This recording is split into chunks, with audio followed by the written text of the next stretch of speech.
Vous connaissez le train fantôme? Celui qui fait peur dans les parcs d'attractions? À l'œil du 20h, nous, on a trouvé mieux. Une gare fantôme. À Marseille, ça fait 4 ans qu'elle doit ouvrir. Cette histoire aussi, elle fait peur.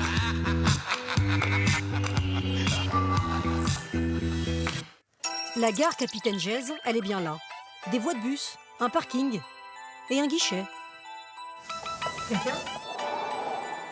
Même les rames de métro sont à quai. C'est prêt, mais à l'arrêt.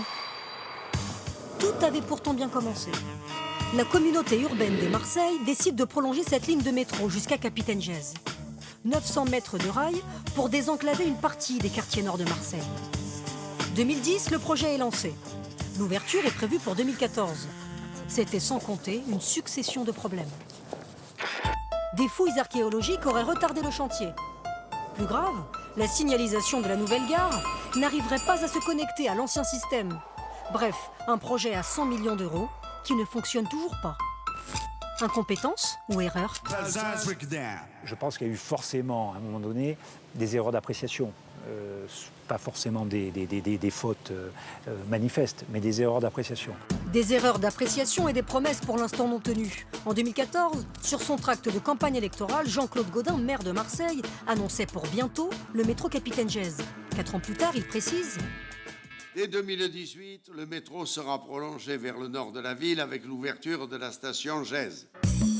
Finalement, ce ne sera pas 2018, mais peut-être 2019. Nous avons demandé une interview au maire de Marseille, Jean-Claude Gaudin, en vain. Alors nous avons profité d'un vernissage sur l'art abstrait pour lui rappeler sa promesse. Pour rester sur l'art abstrait, est-ce que la station Capitaine Gèze est une abstraction ou une promesse non tenue? Non, ce sont des difficultés. Peut-être l'on va quelquefois très vite. Et puis la complexité est telle qu'on est obligé de reprendre presque tout à zéro. Voilà. Mais je ne suis pas là pour ça. Je suis là pour l'artiste. On a vu que c'était des promesses Voilà, en 2014, en 2008. Mais 10 ans plus tard, ça n'a pas oui, abouti. on Est-ce que c'est transforme. normal? Vous m'emmerdez là. Voilà, vous avez entendu? Il m'emmerde. En attendant l'ouverture de la gare, les habitants des quartiers nord se contentent de ce qu'ils ont, des bus et des temps de transport très lents. Le retard de la gare Capitaine Gèze, c'est un scandale pour ce député qui a grandi dans ces quartiers. Dans ces quartiers-là, sans transport, vous ne pouvez pas vous ouvrir au monde, vous ne pouvez pas aller travailler facilement, vous ne pouvez pas aller faire des études facilement, prospecter tout simplement un emploi facilement. Vous êtes obligé d'avoir une voiture, un permis, et ça a forcément un coût pour ceux qui habitent ici. Et donc vous avez un phénomène de ghettoisation, c'est-à-dire que les gens restent entre eux. Au fait, l'entretien de Capitaine Gèze, qui ne fonctionne toujours pas, coûte 10 000 euros par mois. Et oui, même une gare fantôme, ça coûte de l'argent.